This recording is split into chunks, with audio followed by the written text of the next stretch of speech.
Welcome back, everybody. Doug, are we ready for the demo? Yeah, sure. Okay. John's going to do the sharing of the screen sharing for this. Okay. Bill.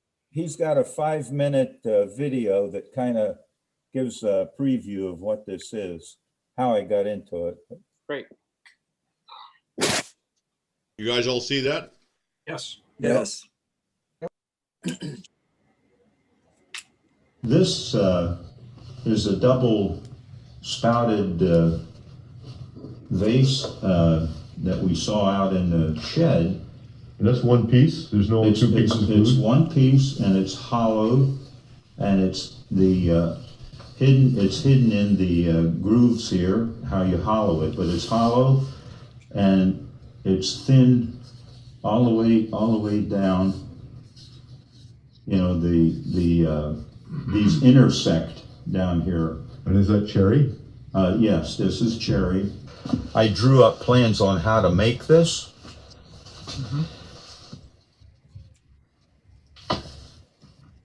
I don't know how this will work, but these are jigs.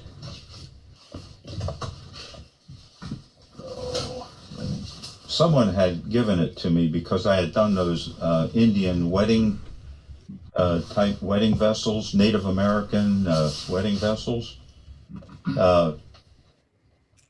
So I looked at this, I wanted to reproduce this. So I drew a shop drawing, one sheet drawing, full size. If you can imagine this, let me turn it to the right side. If the angle, this would be like a jam chuck. This would go on here. This would be gripped in the lathe. And what I'm attempting to do here is to drill down. So this axis would be from where my finger is there to here. So I would put this on my lathe, and when this spins, it rotates wildly. Not very fast, but fast enough that I could drill it out deep enough as I want. And then I can rotate this disc and do the other side. You know, where you can change, you know, you have two axes here. But there's a whole procedure of about 8 or 10 steps to lead me to get it here. And you can see here where you would eventually cut this across here to get you this shape. In the future, I'm going to change the shape of this. I didn't like the shape, so I want it more onion shape, onion bulb. This is kind of like that, but it's too sharp for me. Here's a jig used to hold it securely, so when you cut it on the bandsaw, so it doesn't roll and you can hold it securely. So, and these here, this was my first one. When did I turn? This was 2011. Frank Linton had an article in the AAW, and his rendition of these are all renditions of the Native American wedding vessels, which theirs were made out of clay and kind of similar in looking, but that was Frank Linton's interpretation of it. So I drew up a plan, figured out the size wood I would need to make this, and that's how it turned out. Now,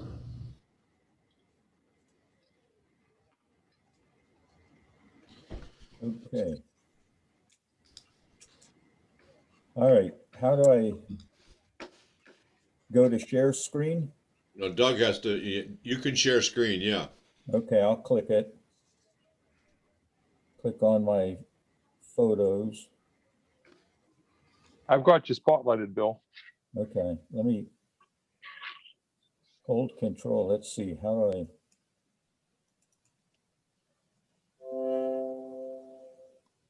I? Okay. All right, I'll start down here. All right, this is my downstairs. I have a drafting room. It was a kid's study room down there, but this is where I drew it up. I'll go through them quick. This is a shop drawing of how I did it, and it's pretty straightforward. There's 14 pieces, 14 steps there. It looks like. This was 2017. I had done this, but you'll see on this one you'll see like a jam chuck. This will be jammed into the bottom of the vase. You know, when you have this hollowed out. So this is a waste block, we'll call it. And this is a piece that will be held by a 4-jaw chuck. And here's the axis that I was talking about, that you would come up here and allow you to drill down into here. And if you look at this side, this is the intersection, and it actually worked out pretty accurately. I was really surprised. But the whole vessel is hollowed, and basically that's what it is. And in starting this, you must have a piece. I won't go into the finished size here, but you would work with a specific size block that is shown on the shop drawing, and that's a must. And some of the tools you need for this, I have a 4-jaw chuck, a small 3-inch face plate, and a jam chuck that you will develop on this piece of spruce that you can buy, and a coal chuck. I had a coal chuck and various waste blocks. And for those that do sketching and whatever, you don't need a drafting machine. I didn't have, you know, a CAD system, so. But a good compass to do this, you need a good compass and a good ruler. But basically, that's the early start of it. Now, this is my shop. Here's the piece that I made, waste blocks. You can go to Home Depot and get, you know, junk pieces. You can cut them. Here's a piece that's getting ready to cut. Now, I'll go through this. And I made 3 of these. You'll see more blocks. I finished one that you'll see in the end. I have 2 that are unfinished out there now. And I think for Janine's thing next month, I'm going to try to see if I can finish the other 2. This piece cracked. It's all cut accurately to the plan. This is how I cut my stuff out in my yard. I like a little raised, this thing helps hold it, keep it up off the ground. This is a cherry burl that I had that you'll see in there. Like I said, I made 3, so. And I'll go through them in the process of cutting them. Here's a finished size. And you have to be good at marking them, you know, like you'll see fabricators marking, you know, steel, or in the old days in cutting it. Now it's programmed a lot, but okay, here's a cherry burl that I have. All right, and here you have to mark very clearly when you're doing this, top, bottom, because it involves various steps.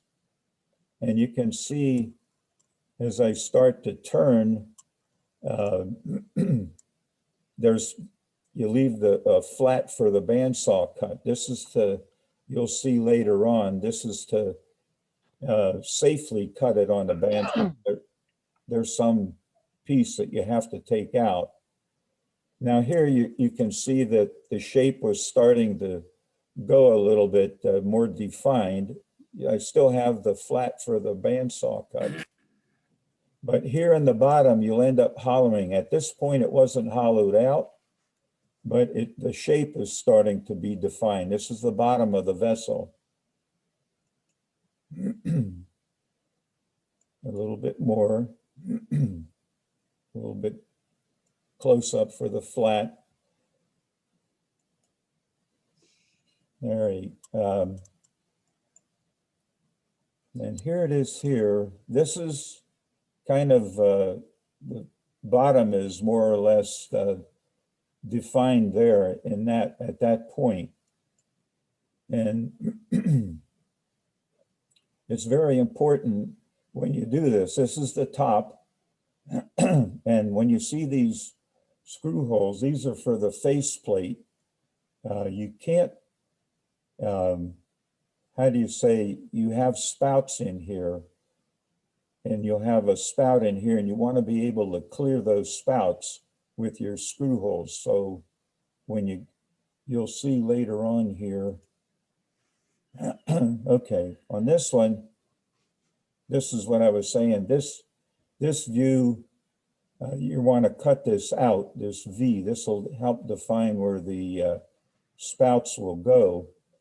And you must leave this flat. These facets are flat.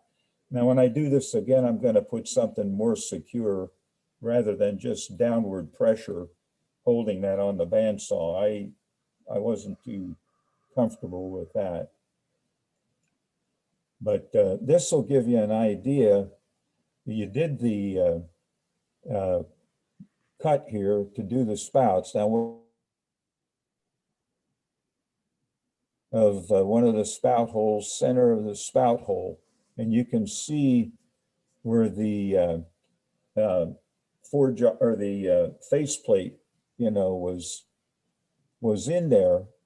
So whenever you do something like this, you have to draw compass accurately where you're at. And my whole idea was, in drawing the plan, to be able to do it, but I could reproduce these. And that's why I started, I have 3 total that I could do. Only 1 is finished, but then I could modify this, and that's, I'd like to do that. The drawing wasn't that hard. I mean, you have to think the process, that's all. And I see a lot of you guys, your sketches and stuff, I think, you know, it's being done. Now here, what I'm doing, I mount the faceplate back on because I think this is where I want to hollow out the bottom. It's kind of a step process. There you can see it here. And it holds it securely. And here, and not just drilling out the bottom, you want to do that shape. So you can see here where you're going to kind of define the shape of the spouts, the 2 spouts sticking out. So you can turn that and more or less get that basic shape there. And now I'm getting ready to drill the bottom base, and that's held securely. You only go in so far, you mark it with tape.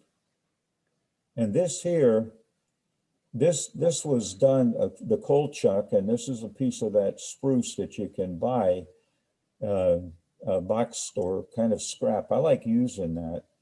But this was all done to get center points and to get this thing round, because eventually you want to put the jam chuck on that waste block, and you'll see it. But here, this is a jig that I made to hold this securely to cut off this line here. And that more defines the shape, but you want to do it securely. And you can see I didn't cut it yet there on that one. And there's another view of the spouts, you know, like in here. You can see it coming together. It's just, like I say, a step process. And there it's cut off. And here, this is the, I call it a jam chuck, but basically it is a jam. And this, you know, this is a chuck sort of, so, and this is hollowed out now, and you put this on here. And the reason for that is, and then these pieces will hold it securely, because the next step, here it's completed, ready to go. I think the next step, you want to be able to drill and drill. And when I'm on this, let's see, the Native American wedding vessels, it's a whole different type of a project. These angles are more, greater angle than the wedding vessels. And when I turned the wedding vessels, you actually, axis and an axis down here, not with this offset that I have, if you're understanding this. But what's good about the wedding vessels, when you put it on, if you're turning and you have the axis lined up and you get this rotating and you want to cut this waist here, well, what happens here? When you put your, I used a detail gouge, and unfortunately, I didn't take pictures of it, but I have good plans.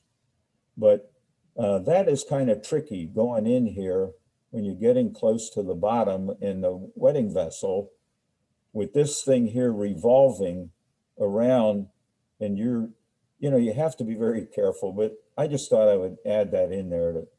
This is a little different. And okay, here, I don't know, I guess this is getting ready to be cut off again.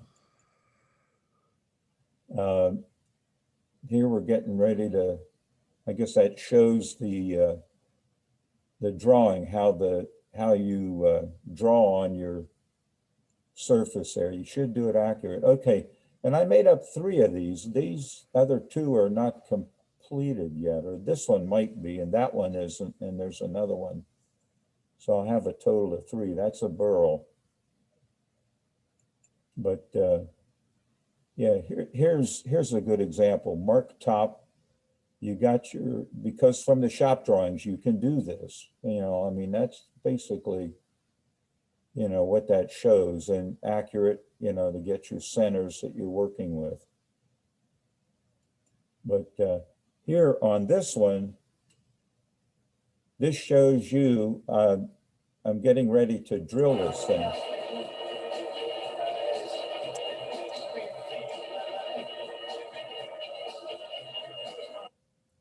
Now that you're not turning real fast with it, even though it is out of balance, but it held pretty secure, not a problem. So,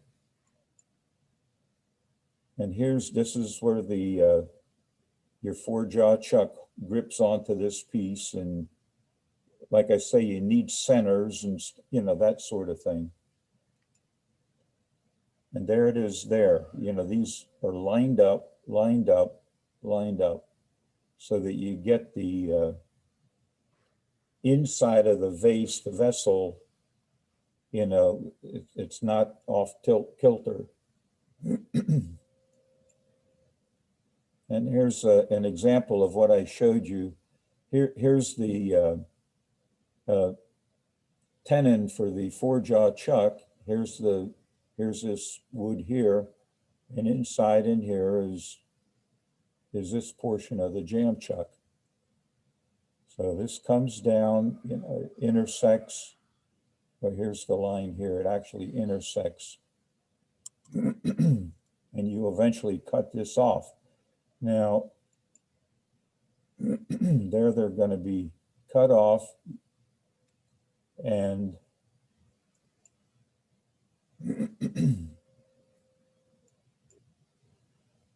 got that lined up, and there you're drilling out. Now you have to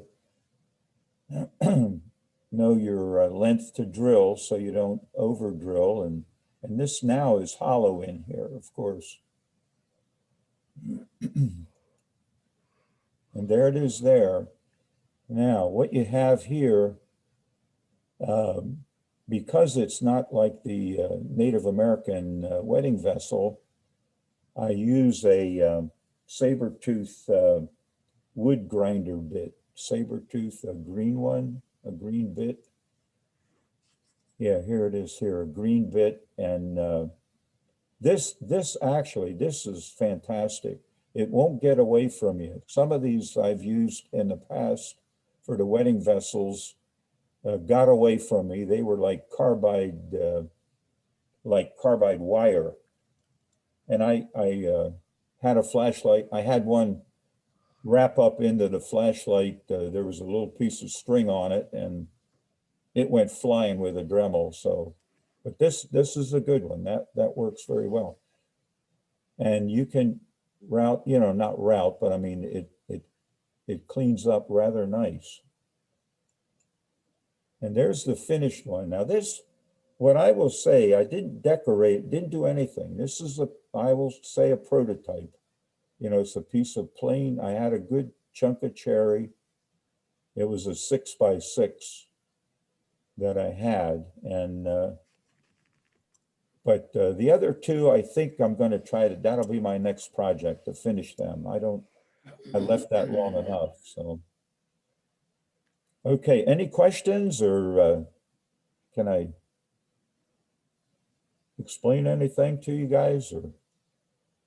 Bill, what was the angle of your, Oh, the angle on that? yeah, Well, let me check the plane.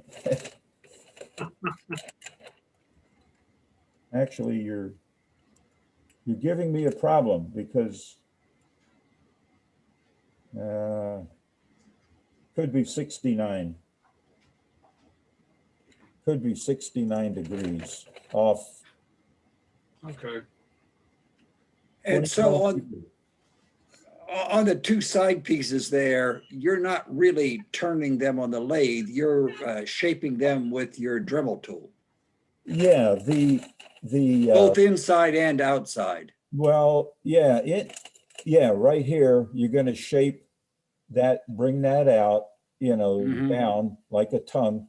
And then this you'll kind of, but you did turn this line, Right, this line. yes. So you just have to feather that, blend it in. And like I say, it wasn't that hard, but this I drew up, I have on the drawing here, February of 2014. And I think I turned it, I think on the bottom, 2017. So it kind of sat a while, but it just evolves, how do you say, sketching. And that's not, I don't think that's a bad thing. I mean, maybe, but I think, you know, it can be done easy. Now I'll show you something on the wedding vessel. Now I have that, let's see, on the wedding vessel, it's off the vertical, it's 6.5 degrees. So off the vertical on the wedding vessel, it's 6.5 degrees. But I don't know if you guys can see any of that, but that's a wedding vessel, you know, and of course, Bill, can you stop your share? yeah. Doug, you can stop it from where you are. I've been trying, but I haven't been able to figure it out. So I was trying to stop it. And Oh, I yeah. just, Okay, Okay, if you want it, it's the bottom view option. how do I do that? sorry. Well, go back to view options and it'll have a chance up there at the top left to share, end share, or the top center. Yeah, well, I'm not seeing that on my, How about I hit stop share? yeah, just do that, please. Okay. There we Thank go. you. Yep. Bill, did you ever consider drilling the holes on a drill press while it's still a rectangular slab? And then it would do away with the need for that eccentric chuck drive? Yeah, I'm not, I would imagine, but you would have to have some kind of a holding device, you know, that you could Well, of course you would. mark your centers and with your, you know, Well, if you were to cut a pair of bevels on the, what becomes the bottom and parallel bevels on the top, you could sit it on the drill press on one of the bevels and drill down from the top and then switch the other one, and then you'd have your two holes created and turn it from there. It wouldn't require that eccentric chuck. Yeah. Barry, that's exactly what I did on mine. I Is had that how- is that how actually you held did- it in a lathe and drilled it on a lathe on a foot, but you can do that, yeah. Yeah, yeah, I didn't need that eccentric chuck. yeah. Well, this whole thing, I mean, I thought, you know, when I did this, I already had done the Indian wedding vessel, Native American wedding vessel a couple years earlier. And that was from a sketch, like I say, from Frank Linton. He had just not a real detail, but it was enough that I could get the idea. But I think you still need a sketch, and his were drilled also on the lathe. But what makes them interesting is you have to line them up, because when you're turning, this is the Native American vessel, you have to get the thickness of, and if you're off slightly, or, you know, with the center of that spout, you know, that was all slightly at the side of his. no, wait, go again, please. I think Ron just has it, doesn't have his microphone muted. Oh, but yeah, with this, you know, you sat down, just like I know you guys with your machines too, Barry, that you make, you develop, there it is. How do I do it? You know, on a process, on a lathe, and that's how that evolved. And I thought, wow, that's pretty cool. But like I say, I wanted the shape I can change. I can do some things, get some bigger pieces, you know, but it wasn't all that difficult, you know, Well, you had very pretty results. well, thank you. Yeah. Very nice, yes. I say you had very pretty results. Yeah. Thank you.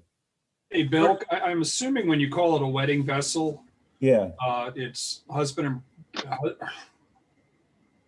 bride and groom drink from either side. Is that what it is? Right. On the Native American vessel, I don't know, let me show you here. There, and the Native American ones are kind of similar, but different, if that makes sense. But they're smaller, and of course they're made out of clay. But the history that I read and seen, the Sioux out in South Dakota, how was it? The research on it, the parents, I don't know, both sets of parents make the vessel. I mean, I never realized that Native American did this. And this is kind of they do have this, you know, a bridge across, and you know, and then the spouts where you can drink, both of them drink. It's very significant in their culture. Interesting. And you'll see them out west if you travel out west in tourist shops. They have a lot of what do you call them? The porcelain ones or whatever that they make. But I don't know. I got one out there now that I used as a wedding vessel. I gave it, you know, in South Dakota. Went out for a wedding, and Do you finish the inside with some kind of an epoxy so they can put? no, I think you probably could, you know, but I haven't done epoxy. I watched Janine's there, and that was interesting. You know, you probably could, maybe some tung oils or something in there, I think is used by the You can Japanese. probably get in through the bottom before you plug it up. Yeah, yeah, that's true. Or you could put a lot of tung oil in there and let it, swish it around. But And again, if you're using it that much, you probably shouldn't be getting a wedding vessel, just shot glasses or a beer stein. yeah. Well, that's the tradition we all had, shot glasses. So. But yeah, so that's my story with that. But glad to share it. And I would say, It's great stuff, Bill. sketch if you can, and kind of. I mean, I do other things off the cuff too, but I use templates, templates for things and shapes. With the ambiguity of this latest generation out there claiming that they don't want to be called a male or a female, I want you to do a 3-spouted vessel for us. Spouted, yeah. Yeah, I don't know. Bill, it's amazing to just see your process and how you thought it out. Yeah. That's one of those things I'm constantly sketching my stuff out when I'm doing it. And if I don't, it shows. Are you? Well, that's good. Good inspiration there to continue doing that. I really like seeing the odd way or the way to turn odd shapes that don't seem like they should even be possible on the lathe. Exactly. Yeah. I just wish I had pictures of turning the native wedding vessels. At that time, I, wished I would have done that. But I got the plan, so. I think it's the Peruvians have a clay bottle that has 2 necks but 1 spout. So it's like a bottle with a hole in the middle with 2 spouts that come up. Really? Okay. So might be a challenge for another one. That's interesting. 2 becomes 1. Yeah. Hey, listen, if I could throw a quick one in here, Doug, before you guys wrap up. Yep. Yeah. The website now has a guest book on it for folks to come in. We've only gotten a couple of comments on there so far. It's just been out there about a week and change. But, for instance, we talked about Dave's website himself, imakebowls.com. If you guys want to go out there and you have either your own websites where you've got your information about yourselves or some of your work, feel free to post it in the guest book. We've gotten, Barry and I kind of get the mail that comes in, besides the spam that we get that we filter out. We have gotten a number of comments about, the website in total. We're trying to encourage folks to go out. If people from out of town are coming onto our website, please sign the guest book, make some comments, put your own information down there if you want. We could build that information up. That'd be very helpful. Thanks, Mike. And thanks, Bill, for the presentation. Yep. Thank you so much. Thank you, Bill. Next month, we have Angelo giving a presentation on his turning his magic tricks. So that's the schedule for next month. Do we have any other announcements or anyone have any further questions before we wrap up the meeting? Not that I can think of. I don't see anybody. Well, thank you all again. Thank you, Doug, for putting together the show and tell and challenge pictures. Just a reminder, when you're sending out your pictures to Doug, make sure you label where they go, whether it's the monthly challenge or the show and tell. And look for the information from John on the hybrid meeting proposal. And with that, I think we'll call it a night.